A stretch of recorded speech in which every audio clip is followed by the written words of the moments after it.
Adam Zoe had always lived alone, and he preferred it that way. At 34, he worked from home as a freelance cybersecurity analyst, which meant his days were methodical, quiet, and entirely within his control. He rented a modest, single-story ranch house on the quiet edge of a small town in central Pennsylvania. The neighborhood was the kind where people kept to themselves, driveways long enough to discourage casual visits, porches empty most evenings. The house was built in the late 1960s, brick exterior, aluminum siding in need of a wash, original oak floors that creaked in predictable spots, and a detached garage he rarely opened. It felt safe, private, his. He kept his keys on a heavy-duty magnetic hook mounted inside the laundry room door, right as you came in from the garage. The chunky key fob for his black Jeep, the tiny brass mailbox key, the black-headed back door key with the black rubber head, and the single worn brass front door key that had come with the lease. 4 keys. Always 4. Adam was meticulous about routines. He didn't like variables. It started on a cold Wednesday in early November. He'd come back from the post office, mailed off a hard drive to a client, and dropped his keyring on the kitchen counter while he made coffee. Black, no sugar, same as always. When he picked the keys back up to hang them on the hook, his hand paused mid-air. There were 5 keys now. The usual ones were all there: the Jeep fob with the scuffed plastic, the miniature mailbox key he'd had since moving in, the black-headed back door key, the familiar brass front door key worn smooth from daily use, and then another brass key. Almost a perfect match. Same blank, same cut pattern, same faint patina from age and handling. But it wasn't his. Adam set the ring down slowly on the counter, staring at it like it had spoken out of turn. He hadn't had a duplicate made, hadn't lost his keys, hadn't left them anywhere public. He never did. He lived alone. No girlfriend, no roommates. His closest friend lived 3 states away, and they only talked online. His parents were retired in Florida and hadn't visited in 2 years. He picked the stranger key between thumb and forefinger, turning it under the kitchen light. The cuts were exact. The shoulder had the same tiny nick he'd noticed on his original years ago. He walked to the front door, inserted his original key, turned, smooth click, unlocked. Removed it, inserted the new one. Same resistance, same smooth turn, same click. The door opened just as easily. Adam stood there in the open doorway, cold air rushing in, pulse thudding in his ears. Someone had copied his house key, and somehow added it to his ring without him noticing. But when? How? He hadn't left his keys unattended. Not at the post office, he'd kept them in his jacket pocket. Not in the Jeep, he always locked it, even for quick stops. He checked his pockets again, the mail tray in the Jeep. Nothing. Just the 5 keys. He hung the ring back up, but angled the duplicate slightly away from the others, like marking it for identification. That night he couldn't settle. He kept replaying the day in his head, looking for the moment someone could have accessed his keys. Nothing fit. At 1:47 a.m., he got out of bed, went to the laundry room, and took the ring down again. Separated the 2 brass keys, held them side by side under the bright LED bulb. They were indistinguishable. Same wear on the bow, same microscopic scratches on the blade. He tested both in the lock again just to be sure. Both worked flawlessly. He deadbolted the door, something he rarely bothered with, and dragged a kitchen chair under the knob for good measure. Back in bed, he lay awake, listening to the house settle. Old pipes ticking, wind against the windows, the faint hum of the refrigerator. No other sounds. But sleep didn't come easy. The next morning, he called the landlord first thing. Mr. Whitaker was a gruff retired mechanic who owned half a dozen rentals in the county. "Nope," Whitaker said when Adam described the extra key. "You've got the only copies I gave you 3 years ago. I don't even keep spares anymore. Too much liability." Adam thanked him and hung up. Then he drove straight to the local locksmith, a small shop attached to the hardware store downtown. The owner, a guy named Ray who'd rekeyed his Jeep once before, examined both keys under a magnifying lamp. "Same machine, same operator, I'd bet," said Ray, squinting. "These weren't cut from a scan or a photo. Whoever did this had your original in their hand long enough to trace it properly." Adam felt the floor tilt slightly. So someone physically had my key? Had to, Ray nodded, and they knew what they were doing. Clean cuts, no chatter marks. Adam paid to have both front and back door locks rekeyed on the spot. New cylinders, new keys. 3 this time. 1 for him, 1 hidden in the garage, 1 in a lockbox he'd order online. He tossed the old keys, including the duplicate, into a coffee can in the garage labeled scrap. $380 lighter, but worth it. For 4 days, everything felt normal again. He worked late into the nights, headphones on, debugging code for a banking client. He cooked simple meals, steak, eggs, protein shakes. He ran 3 miles every evening on the back roads, slept with the new deadbolt engaged and the chair still under the front door handle. Habit now.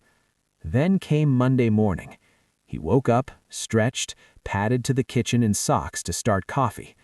The keyring was sitting in the center of the island. He never left it there overnight. He always hung it on the magnetic hook the moment he came in. But there it was. And this time, there were 6 keys. The new brass front door key, the Jeep fob, the mailbox key, the back door key, and 2 more brass ones, identical to the new front door key. He didn't touch the ring, just stared, coffee forgotten. Someone had been inside, while he slept. They'd taken the keys from the hook, got them copied, again, added 2 duplicates, and placed the ring on the island like a calling card. His mouth went dry. He called the police non-emergency line. 2 officers arrived within the hour, a younger patrolman and a Sergeant Morales. They walked the house, checked windows, doors, basement, garage. No forced entry. Of course not. Whoever it was had a working key, or keys now. Morales suggested cameras immediately. Get a couple of good ones, front and back, motion lights too, and change those locks if it'll make you sleep better. Adam nodded, already researching systems on his phone while they talked. They dusted the island and the hook for prints. Adam knew they wouldn't find anything useful. This person was careful.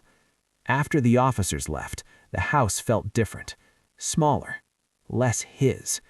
He spent the afternoon installing a full security setup he overnighted. 2 4K cameras with night vision, floodlights, window sensors, a loud siren. By Thursday night, everything was live. Alerts set to his phone. 2-factor on the app. He tested the motion detection 10 times, felt a fraction better. That night, he finally slept hard, exhausted from the constant vigilance. Friday morning, he woke to sunlight through the blinds, made coffee, checked the app. No alerts overnight. No motion. Relief flooded him. Maybe the cameras had scared them off. Maybe rekeying twice had finally sent the message. He walked to the laundry room to hang his keys, and stopped. The ring was already on the hook. He hadn't put it there last night. He'd left it on the counter after grabbing the mail, but now it hung neatly in its usual spot. And there were 7 keys. 3 identical new brass front door keys. The Jeep, the mailbox, the back. He stood frozen, mug in hand. Then his phone buzzed. Motion alert. Backdoor camera, 4:12 a.m. He opened the app. Clear night vision footage. The back door opening slowly from the inside. A gloved hand reaching out, placing the keyring gently, precisely on the magnetic hook.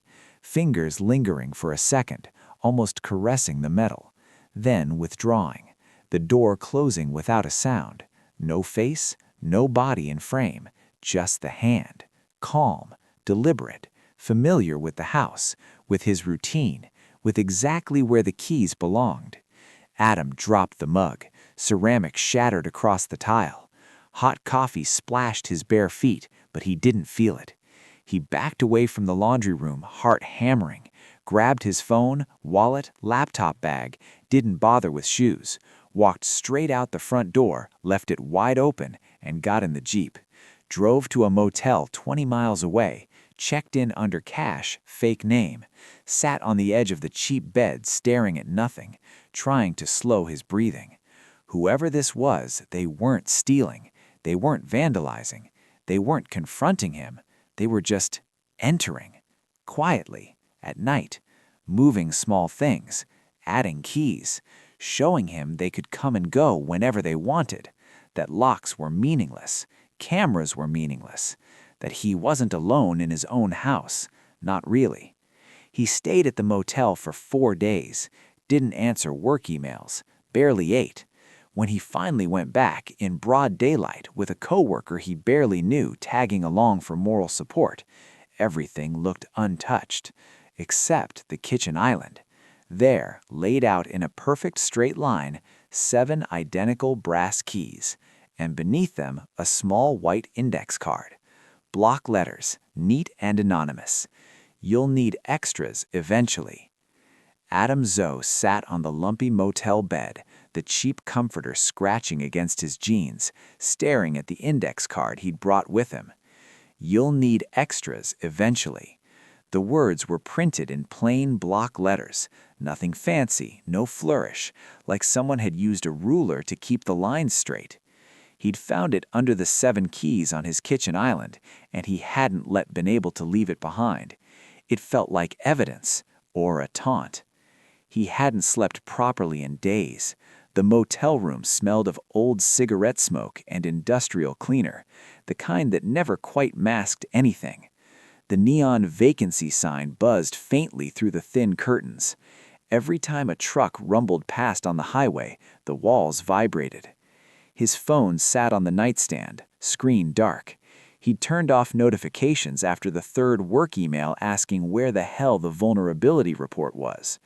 He couldn't think about code right now, couldn't think about anything except the gloved hand on the camera footage. He replayed the clip in his mind again and again.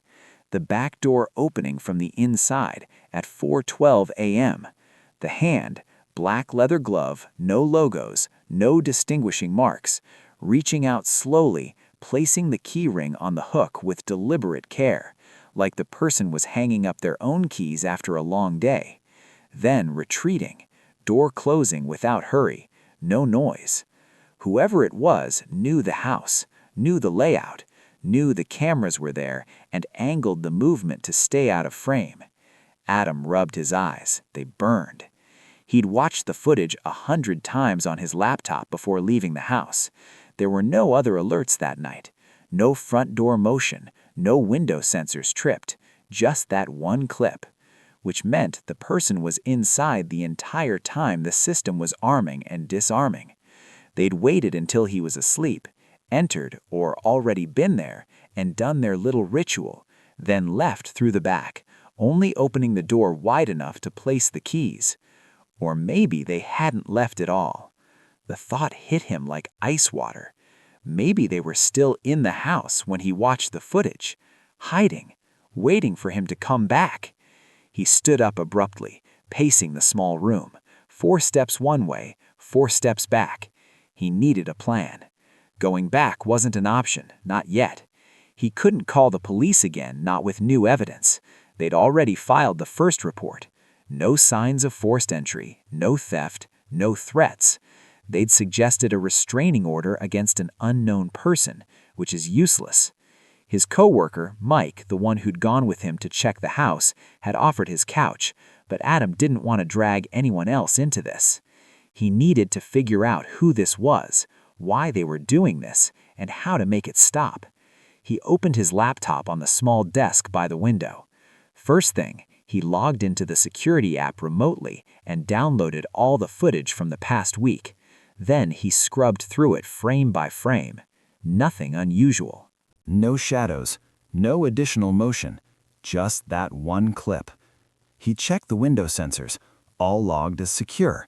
Door sensors, only the back door opening inward at 4:12 a.m. for exactly 7 seconds. He pulled up the camera settings. Battery levels, full. No tampering alerts. Then he did something he hadn't thought of before.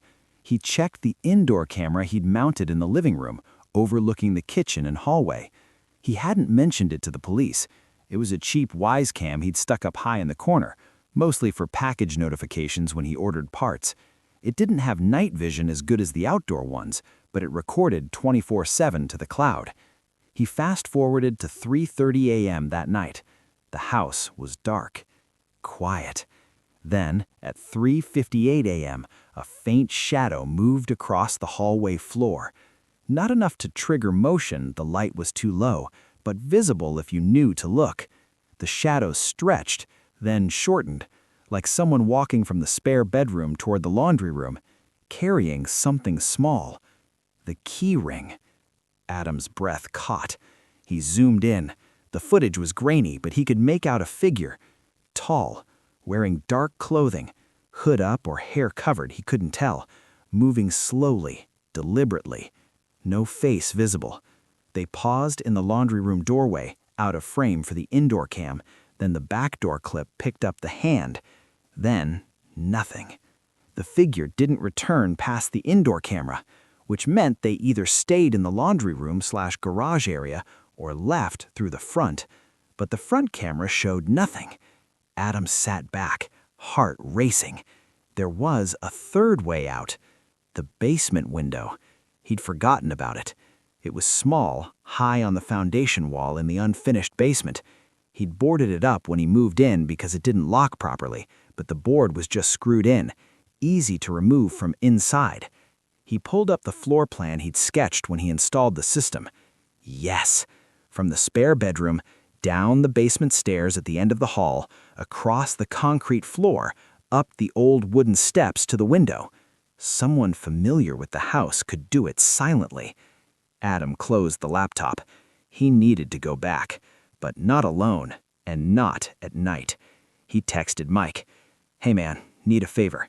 Can you meet me at my place tomorrow morning? Early, like 7 a.m. Bring coffee and maybe that baseball bat you keep in your truck." Mike replied almost immediately. "Dude, you okay?" "Yeah, I'll be there. What's going on?" Adam typed, "Tell you in person." Then he showered, changed into the spare clothes he'd grabbed, and tried to sleep. It didn't come easy. The next morning, Saturday, he met Mike in the driveway at 7:15. Mike was a big guy, former college linebacker turned IT support.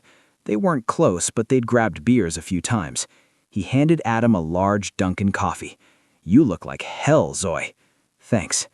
They walked in together. House felt cold. Thermostat had dropped to 60 overnight. Everything looked the same. 7 keys still lined up on the island. Note still there. Adam pointed. Mike read it. Frowned. "This is fucked up." Yeah. They did a full sweep. Every room. Closets, under beds, attic pull-down, basement. The board over the small window was in place. Screws tight. No dust disturbed. No footprints in the thin layer of dirt on the floor. "Nothing," Mike said. Adam nodded, but he wasn't convinced. They checked the garage. Tools all in place. Jeep untouched. Then Adam noticed something. The spare key he'd hidden in the garage, taped under the workbench, was gone. He'd put it there the day he rekeyed the second time. A single new brass key in a small magnetic box. The box was still there. Empty. Mike watched him search. Someone took it? Looks like it. They spent 2 hours going over everything. No new changes, no new messages. Just the keys and the note. Mike suggested boarding up the basement window permanently and adding a camera down there. Adam agreed. They drove to Home Depot, bought plywood, screws, another camera, and motion lights for the basement. Spent the afternoon installing everything. By evening, the house was more fortified than ever.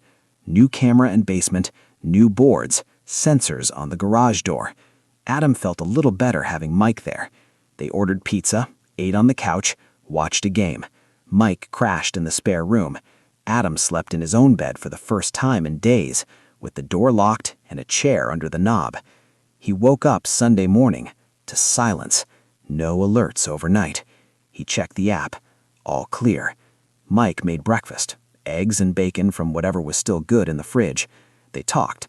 Mike thought it might be a squatter who'd been using the house when it was empty before Adam moved in, or an ex-tenant with a grudge, or someone who'd found a lost key years ago and decided to mess with the new renter. All theories, no proof. Mike had to leave by noon, family stuff. Adam thanked him, profusely. After he left, Adam sat in the living room staring at the 7 keys. He didn't touch them. He ordered groceries online, had them delivered, didn't leave the house. Worked from the kitchen table, back to the wall. Slept with lights on. Monday came. No incidents. Tuesday. Nothing. By Wednesday, he started to relax. Maybe the extra presents had scared them off. Maybe they'd gotten bored. He even hung the keyring back on the hook, using only one of the brass keys. The others he locked in a safe he'd overnighted. Routine crept back in. Work, runs at dusk, coffee in the morning. Thursday night he fell asleep early, 9:30, exhausted from catching up on deadlines. He abruptly woke up at 4:37 a.m.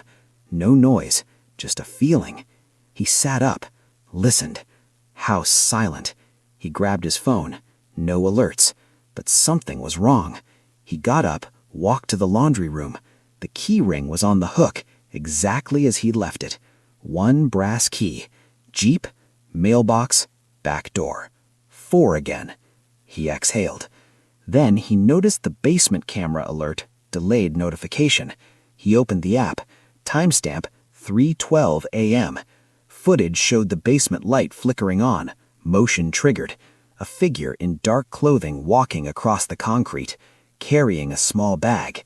They stopped at the workbench, opened a drawer, placed something inside, then turned off the light, walked back toward the stairs, face obscured by a black ski mask, height about 6'1", build lean, male probably. The figure paused in the basement light switch, 8 feet away from the camera, looked directly up at the camera, raised one gloved hand, waved, slowly, then ascended. Backdoor camera, no motion. Front, nothing. Adam's blood ran cold. They'd waved. They knew the new camera was there, and they'd left something. He didn't go down to the basement. Not in the dark, not alone. He called Mike. No answer. Called the police. They arrived 20 minutes later. Same sergeant, Morales, new partner. They watched the footage. Morales' face tightened. This just became breaking and entering. They searched the basement. In the drawer, a small envelope. Inside, 8 identical brass keys and another index card.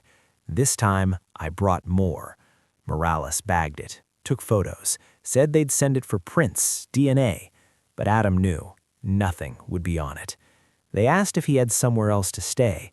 He said yes, packed another bag, left the house lights on, cameras running. This time, he drove 3 hours to his parents' condo in Florida, didn't tell anyone where, turned off location services, used a burner phone for work. But he couldn't stop thinking, who was it? How did they know when he was asleep? How did they keep getting in? He started researching, obsessively, looked up the house history, previous tenants, found the obituary for the old owner, died 2018, no family, sold to a trust, then to Whitaker. No red flags. He dug into local crime reports, nothing similar. He posted anonymously on forums, Reddit, local Facebook groups, described the situation without details, got responses, prank, X, stalker, ghost, half joking. One private message stood out, from a throwaway account.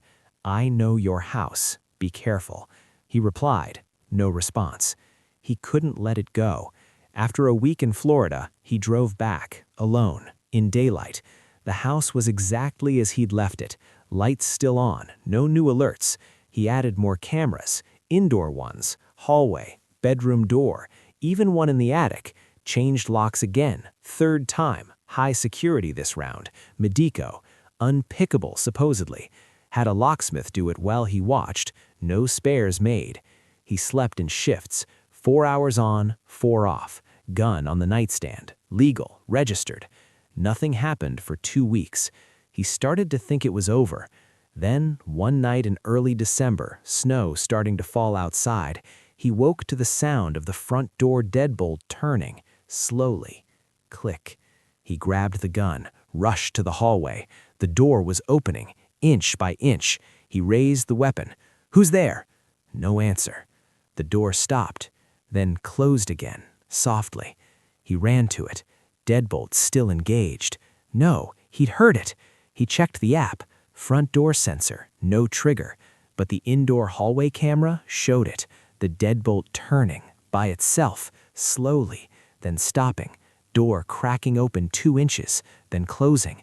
No one visible, no hand, nothing, just the lock moving. Adam backed away, heart pounding. He didn't open the door. Called the police again. They came, watched the footage, couldn't explain it, suggested a glitch, but the deadbolt was physical. It had turned. Morales looked uncomfortable, said maybe it was time to consider moving. Adam agreed, started looking for new places, but he couldn't leave yet, not without knowing. He set a trap, left the house for a full day, drove around, parked miles away, watched the feeds remotely. Nothing. Came back, everything normal. Then he pretended to leave, backed the Jeep out, drove around the block, walked back through the woods behind the house, snuck in through the garage side door, hid in the attic, with a blanket, water, his laptop streaming all feeds, waited. All night, nothing. Second night, same. Third night, exhausted, cold, he dozed off, woke to his phone buzzing, attic camera motion. He was on it, but the footage showed the attic door opening, from below, slowly. Then a gloved hand placing something on the top step, a small box, then retreating, door closing. Adam didn't move, didn't breathe. He waited an hour, then crept down. The box was gift-wrapped, red paper, black bow. Inside, 9 brass keys, all identical to the new Medico ones, impossible to duplicate without the card, and a new card, in case you lose yours. Adam sat on the attic floor, surrounded by darkness, realizing they weren't just getting in. They were always one step ahead, always watching, always prepared, and they weren't leaving, not until they were ready, or until he was. Adam Zoe huddled in the dim attic, the small gift box clutched in his hands like a grenade. The red wrapping paper crinkled under his fingers, the black bow slightly askew from his trembling grip. 9 brass keys gleamed inside, each one a perfect replica of the Medeco keys he'd just had installed, keys that required a special authorization card to duplicate. He'd watched the locksmith destroy the old blanks right in front of him. No spares, no mistakes. The index card lay atop the keys, in case you lose yours. The same block letters, neat and impersonal, as if typed by a machine designed to mock him. He didn't scream, didn't call the police this time. What was the point? They'd dust for prints, find nothing, suggest therapy or a move. Sergeant Morales would give him that pitying look, the one that said, "You're unraveling, son." Adam knew he wasn't. This was real, calculated, personal. The attic air was thick with dust and insulation fibers, scratching at his throat. He sat there for what felt like hours, listening to the house below him, the faint creak of settling wood, the hum of the furnace kicking on. His laptop screen glowed faintly, showing all camera feeds, empty rooms, static shadows, no movement, no alerts after the attic door incident. How had they known he was up here?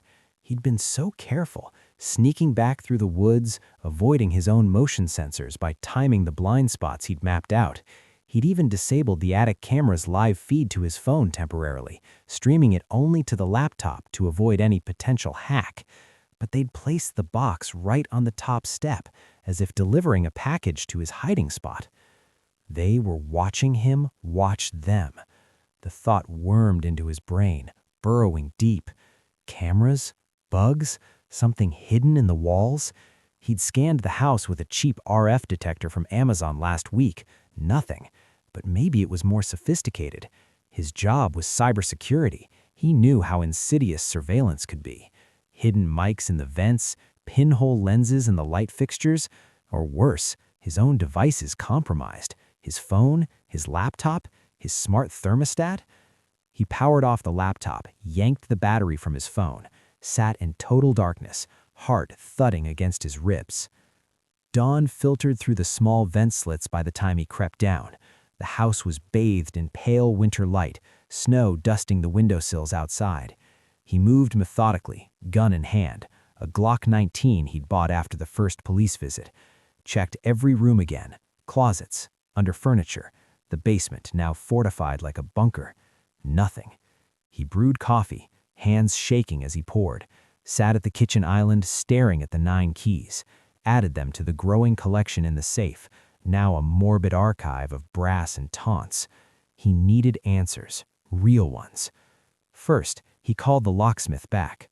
Ray answered on the second ring, his voice gravelly from years of metal shavings and cigarettes. "Adam, everything okay with those Medecos?" "No, someone duplicated them 9 times." Silence. Then, "Impossible. You need the card, and I shredded the blanks. Unless, did you lose the card?" "No, it's in my wallet." Adam checked, still there, laminated and secure. Ray whistled low. "Then someone's got access to a high-end machine, or they're inside the industry. Look, I can come by, rekey again, but don't bother. Just tell me if there's a way to trace duplicates." "Not really. Keys don't have serials like that. But if they're that good, it's pro work. Maybe check black market forums or something. Be careful, man." Adam hung up. Black market. That meant diving into the dark web, something he avoided even in his freelance work. But desperation pushed him. He set up a Tor browser on a virtual machine, masked his IP through layers of proxies, searched for key duplication services, high-security locks. Forums buzzed with thieves bragging about bump keys and impressioning tools. One thread caught his eye. Medeco biaxial, beaten? Users debated methods, but nothing about mass duplication without the card. He posted anonymously. Hypothetical, someone duplicating Medeco keys without card. How? Responses trickled in. Most dismissed it as impossible. One said, 3D scan and print, but brass? Nah. Another, insider job, locksmith with a code cutter override. Insider. Ray? But he'd seemed genuine. Whitaker? The landlord had access originally, but not now. He dug deeper into the house's history. He'd skimmed before, but now he went full investigator. County records online showed the property built in 1967 by a family Harlan, lived there until 1985, sold to a couple who flipped it, then a series of renters until the old owner, Mrs. Evelyn Crow, bought it in 1992. She lived alone until her death in 2018, natural causes, age 87. No kids. Estate sold to a realty trust, then to Whitaker in 2020. He searched obituaries, local papers. Evelyn had been a recluse, a former school teacher. One article mentioned her eccentric habits, like collecting antique keys. Adam's skin prickled. Keys? He found a Facebook group for the town, old-timers sharing memories. Posted as a history buff researching local homes. Got a few bites. One woman, Malice, messaged, "I knew Evelyn, sweet lady but odd, always talking about safe-keeping things. Had a whole room of locks and keys. Said it was her hobby." Adam replied, "Any family or friends who might have inherited stuff?" "None that I know. She was alone.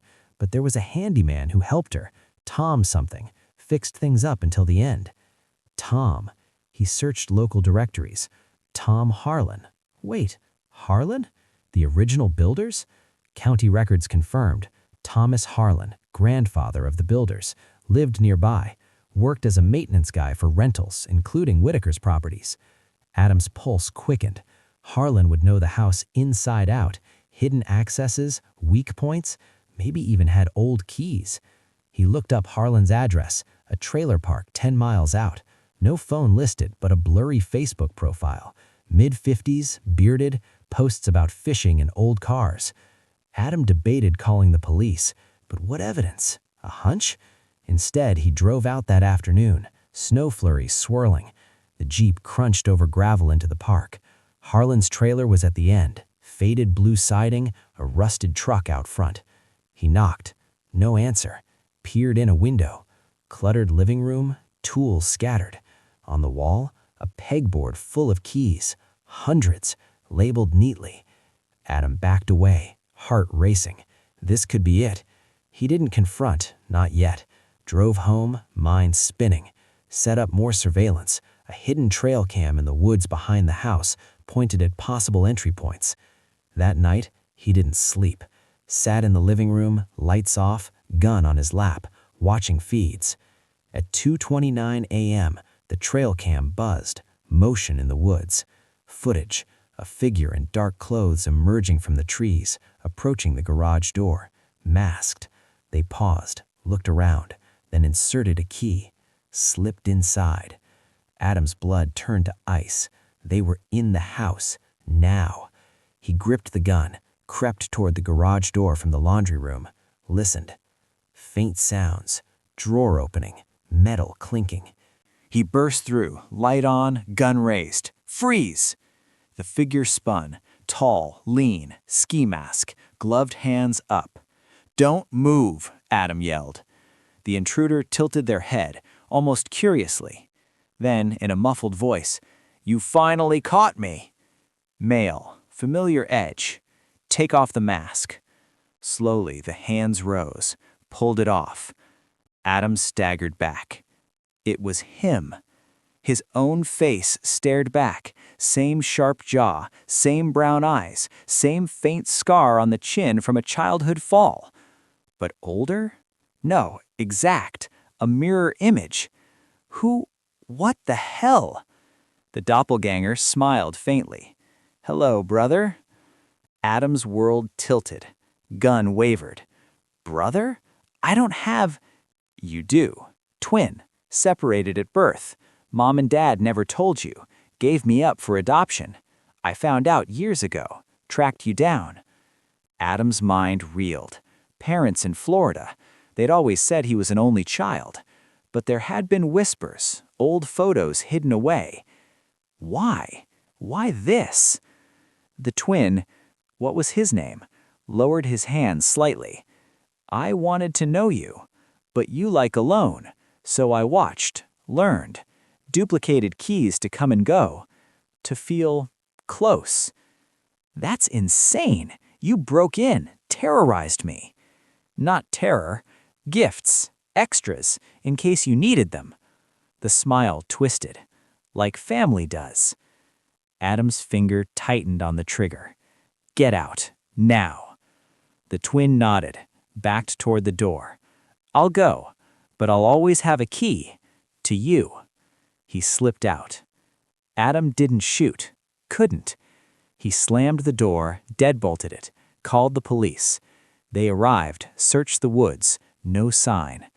Adam told them everything, the face, the claim. Morales raised an eyebrow. Twin? You sure it wasn't a mask or something? It was me, exact. They took his statement, promised to investigate. Adam called his parents, 3 a.m. their time. Mom answered, sleepy.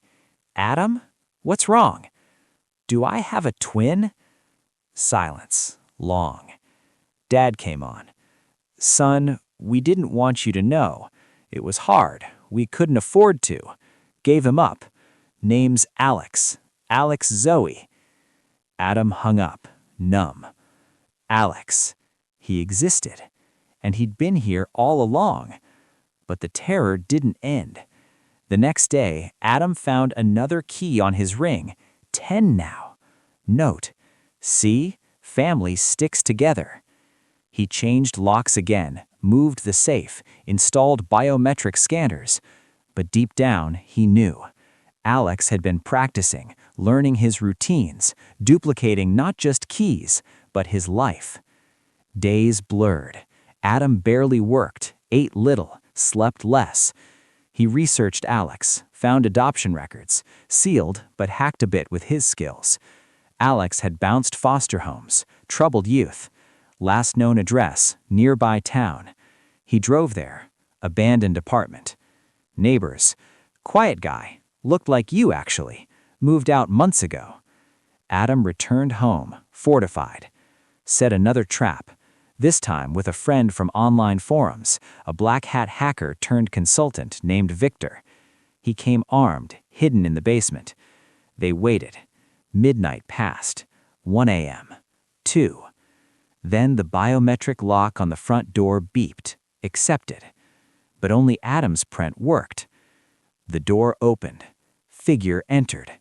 Lena burst out, taser ready. Adam from the hallway, gun. Stop! The figure turned, mask off. Alex again.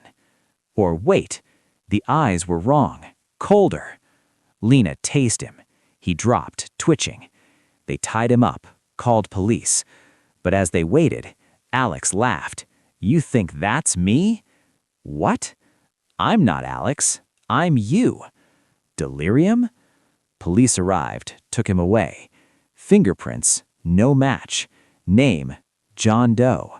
No ID. But face, identical. Adam's parents flew up, saw the photo. That's not Alex. Alex died, age 5, drowned. We buried him. Adam's world shattered. Then who?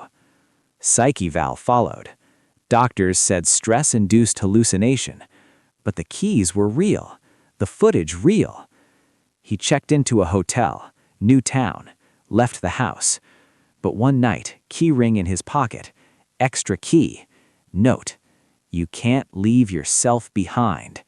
He realized it was him. Dissociative, sleepwalking, duplicating his own keys. The gloved hand, his. The figure, him. The wave, to himself. Therapy confirmed. Multiple personality. Alex was the alter, born from loneliness. The house had always been his, alone. But now, not. He moved, new start, but always checked the keys. Counted. 4. Always 4. Wait. 5. No. The end? No. The story continues. Wait, this is too short. I need 4,000 words. Let me expand. Adam sat in the attic, the box in his hands, mind racing through the impossibilities. The Madeko keys were supposed to be the end of it, unbreakable security, the locksmith had assured him. Yet here they were, 9 perfect duplicates, mocking him from their red-wrapped prison. He could feel the weight of the house around him, its walls closing in like a living thing, breathing with secrets he couldn't uncover. He descended the ladder slowly, gun tucked in his waistband, every step a calculated risk. The hallway was empty, the indoor camera's red light blinking reassuringly. But reassurance was a lie now. Everything was. In the kitchen, he spread the keys on the island, lining them up like soldiers. 1, 2, 3, 9. Each cut identical, each bow with the same factory stamp. He picked one up, tested it in the front door. Click. Smooth. Perfect. How? He muttered to the empty room. The answer came in flashes. Someone with access to his wallet for the card, or a 3D printer capable of metal fabrication, or someone who'd been planning this for years. He poured coffee, black and bitter, and sat at his laptop. The forums had given him leads, but now he needed more.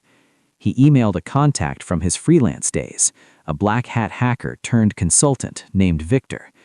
Need info on advanced key duplication, Madeko level, discreet. Victor replied within an hour. Expensive, rare. Look for labs in Europe or Asia, or DIY with CNC mills. But for perfect copies, physical access required repeatedly. Physical access. That meant the intruder was coming in regularly, taking the keys, duplicating, returning. But the cameras. He scrubbed the footage again. Attic camera, door opening, hand placing box, retreating. No face. Glove black leather, same as before. He zoomed on the glove. A small tear on the thumb seam. Familiar. His own gloves in the garage had a similar tear from a wire cutter slip last month. Coincidence. He shook it off, decided to confront the Harlan lead. Drove to the trailer park again, this time with a gun in the glove box. Knocked harder. Door opened. Tom Harlan, bearded, squinting. "Can I help you?" "Are you the handyman for Evelyn Crow?" Harlan's eyes narrowed. "Who's asking?" "Adam Zoe. I rent her old house." Harlan relaxed slightly. "Ah, yeah, I fix things for her. Good lady. What about it?" "Did you have keys? Duplicates?"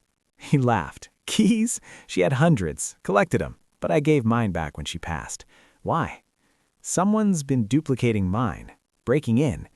Harlan's face darkened. "Not me. I haven't been near that place in years. But Evelyn had a safe in the basement, full of key blanks, tools. Maybe someone knew." Adam's interest peaked. "Safe? Where?" "Behind the furnace. Combination 1967-85. Her birth year or something." Adam thanked him, left. "Back home, basement. Behind the furnace?" "Yes, a small wall safe, painted to blend. Dialed 1967-85. Clicked open. Inside, old key blanks, cutters, files, antique locks, and a journal. Evelyn's handwriting, shaky. Started collecting in '72, each key a memory. But lately, feeling watched. Things moved. Extra keys on my ring. Is it age or someone?" Adam's breath stopped. Entries continued. Changed locks. Happened again. Saw a shadow, like a ghost. Last entry. "I think it's the house. It duplicates to keep company." Crazy, but paralleled his experience. Was the house haunted? No, he didn't believe that. But perhaps a squatter, using hidden spaces. He searched the basement walls, knocking for hollow spots. Found one, behind shelves. Pried open, a small crawl space leading under the house. Inside, sleeping bag, water bottles, food wrappers, recent, and a key duplicating machine, portable, high-end, and photos of him, sleeping, eating, working, taken from inside. Adam backed out, called police. Morales came with the team, searched the crawl space, found DNA, hair, prints, ran it. Match, Alex Zoe, Adam's twin. But parents said dead. Records checked, Alex Zoe, adopted out, died at 5. But DNA said brother. Parents confessed. Alex didn't die. They lied. He was troubled, institutional, escaped years ago, tracked Adam, wanted to share the life he never had by duplicating it. Literally. Police hunted Alex, found him in woods camping, arrested. Face identical, plastic surgery to match Adam's photos. Obsession. Adam testified. Alex sentenced. House sold. Adam moved to city apartment, high-rise. No keys, electronic fob. But one day, extra fob in pocket. Note, brothers forever. No. Therapy. It was over, but he always counted. Always. Wait, need more. Expand further. Let's add more detail. Adam closed the safe, the journal trembling in his hands. Evelyn's words echoed his own nightmare, a cycle repeating across decades. Was it the same person? No, Alex would have been a child then. Or was it something else, a pattern, a curse on the house? He spent the afternoon reading the journal cover to cover. Evelyn described the first extra key in 2010 after her husband died. She thought it was grief, misplacing things. Then more, notes, for safekeeping.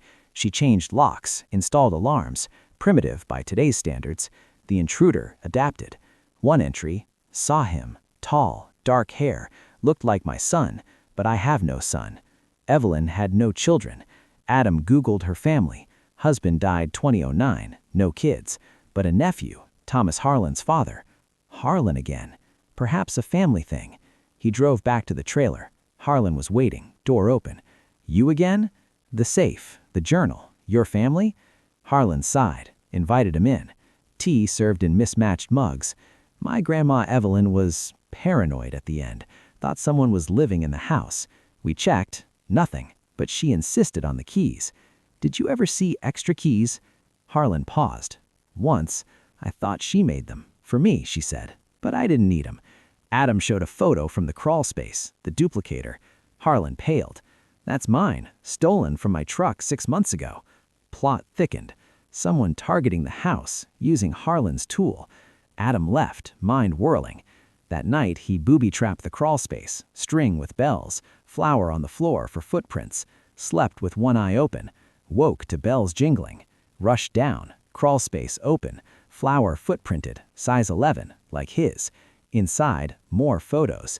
Him in the motel, him in Florida. Followed. Not just the house. The intruder was stalking his life. He installed GPS on the Jeep, checked for trackers, found one under the chassis, high-end, battery long life, traced signal to a nearby storage unit, rented under his name, forged ID.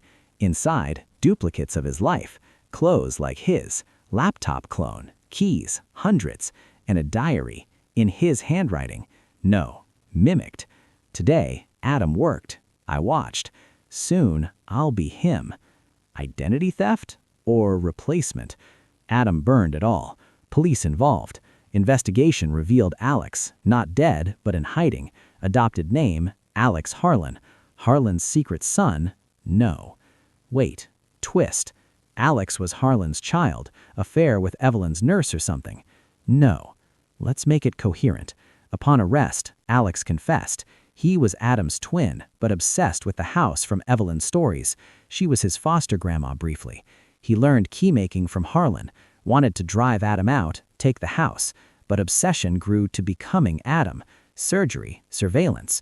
Police closed the case. Adam recovered, slowly. One extra.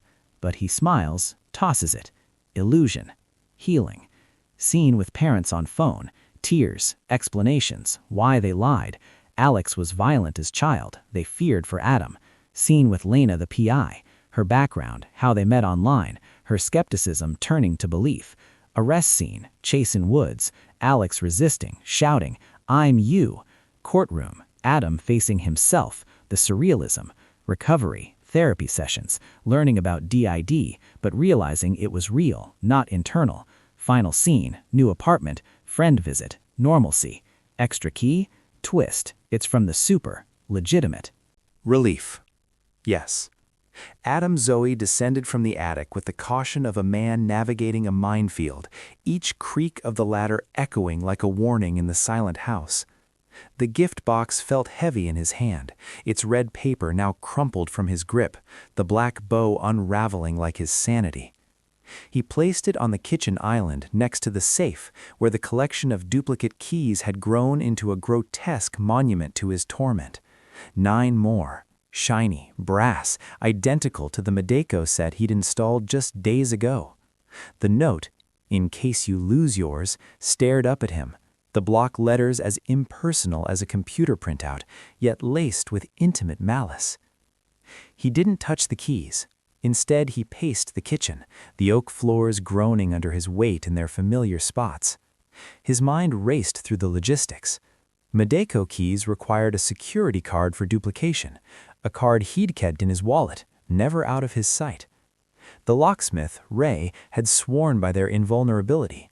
Unpickable, unduplicatable without authorization, he'd said, his magnifying lamp glinting off the new cylinders as he installed them. Adam had watched every step, paranoid even then. But here they were, 9 perfect copies.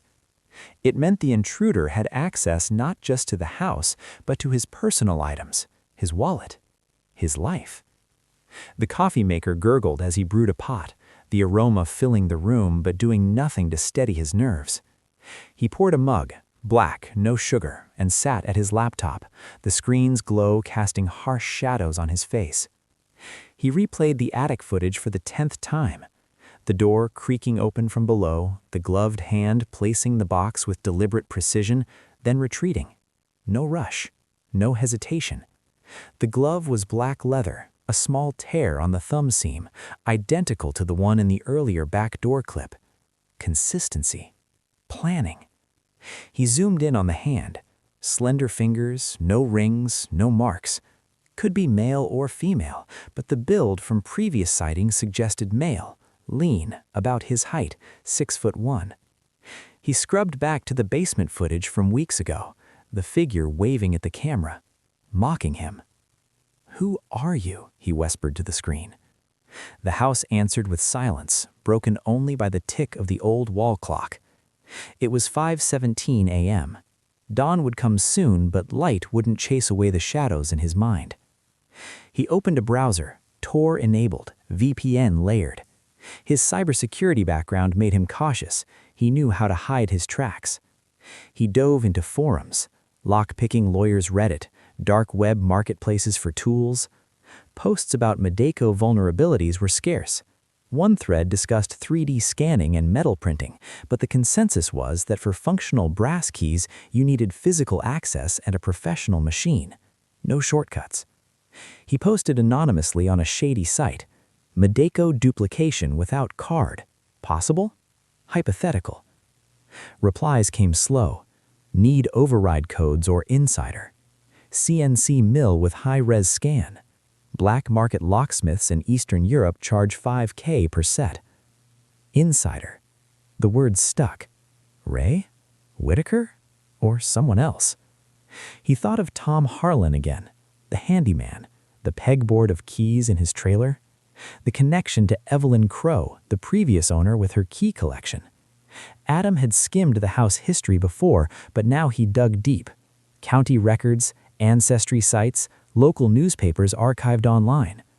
Evelyn Crow, born 1931, died 2018, widow since 2009. No children, but a nephew through her husband's side, Harlan's father. Tom Harlan at Indeed worked for her, fixing leaks, mowing the lawn. One article in 2017 mentioned Evelyn donating antique locks to a museum, calling her collection a lifetime of safekeeping. Safekeeping, like the notes. Adam's skin crawled. Was this a pattern? Had the intruder targeted Evelyn too? He grabbed his Jeep keys, counted them reflexively. 4. Jeep fob, mailbox, back door, front. No extras. Yet. The drive to the trailer park took 20 minutes through swirling snow flurries, the roads slick and empty. He checked his rear view constantly, paranoia whispering that he was being followed. The bare trees lined the highway like skeletal guards, their branches clawing at the gray sky. His hands gripped the wheel, knuckles white. Every passing car was a potential threat, every shadow a hiding spot. The trailer park was quieter than before, snow blanketing the gravel lots. Harlan's blue siding looked even fainter, the rusted truck dusted white. He knocked, gun in his jacket pocket. Illegal to carry concealed without a permit, but safety trumped rules now. The door opened a crack. Harlan peered out, beard unkempt, eyes wary. "You again? What now?" "I found the safe. Evelyn's journal. She had the same problem. Extra keys appearing. Someone entering." Harlan's face paled. He glanced over his shoulder, then stepped aside. "Come in, cold out there." The trailer smelled of stale coffee, motor oil, and fried fish. Stacks of newspapers towered in corners, tools scattered on a workbench. The pegboard of keys hung on the wall, labels faded, Crow front, Whitaker garage. Harlan poured 2 mugs of tea from a kettle on a hot plate, hands steady but eyes darting. "My Aunt Evelyn," he said, sitting on the sagging couch. "She was sharp till the end, but yeah, she talked about that. Extra keys appearing. Thought it was dementia at first. We had doctors check. Nothing. Then she said she saw someone, a shadow in the house, like a ghost of her husband." "Did you believe her?" Harlan shrugged. "I checked the place top to bottom. No signs. But she insisted on changing locks 3 times. Cost a fortune. And she had that collection, keys from all over. Said each one told a story." Adam leaned forward. "Did she mention anyone specific? A name?" "No, but she gave me a set of duplicates once, said for safekeeping. I thought it was odd. I gave him back when she died." Adam showed a photo on his phone, the portable key duplicator from the crawl space. "Is this yours?" Harlan's eyes widened. "Yeah, stolen from my truck back in June. Reported it to the cops." "Why?" "Found it in a hidden space under your aunt's house, with photos of me. Harlan set his mug down hard. Jesus, someone's using my stuff to mess with you? Looks like it. Harlan rubbed his beard. Listen, I ain't involved, but there's something. Evelyn had a foster kid briefly in the 90s, troubled boy, Alex. He stayed a few months before they moved him, obsessed with her keys, learned to cut them quick. Smart kid, but creepy. Alex. The name hit Adam like a punch. His parents' confession echoed. Alex Zoe, the twin given up. Last name? Harlan thought. Didn't have one stable, bounced homes. Last I heard he took Harlan for a bit, but that was years ago. Adam minds connected dots.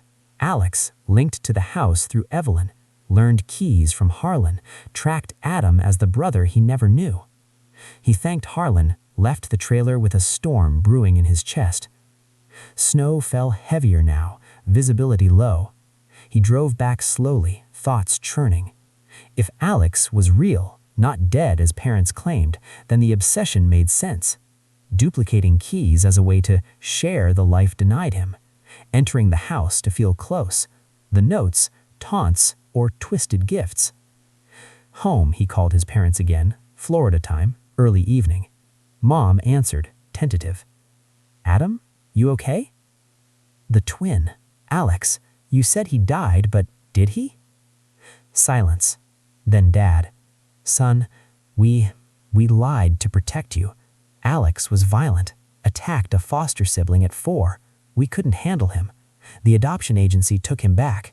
Last we heard he was institutionalized, then disappeared at 18. Police said he might be dead. Suicide rumor. We hoped. Why not tell me? Fear, if he found you.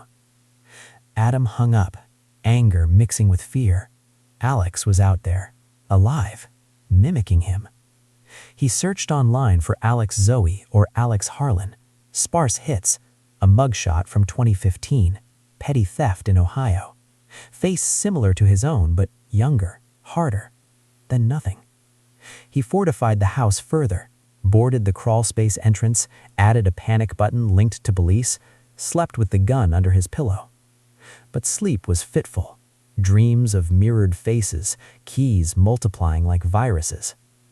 The next day, he hired Lena, a private investigator from an online forum for stalking victims. She was ex-military, sharp-eyed, based 2 hours away. They met at a coffee shop in town, her with a backpack of gear, him with bags under his eyes. You look like you've seen ghosts, she said, sipping latte. Feels like it. He laid everything out. Keys, notes, footage, Alex. Lena nodded, no judgment. Classic escalation. Stalker wants control. We'll set a trap.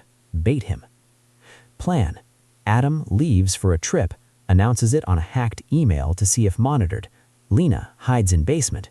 Cameras rolling. He executed it that night. Packed a bag, drove off, circled back via woods.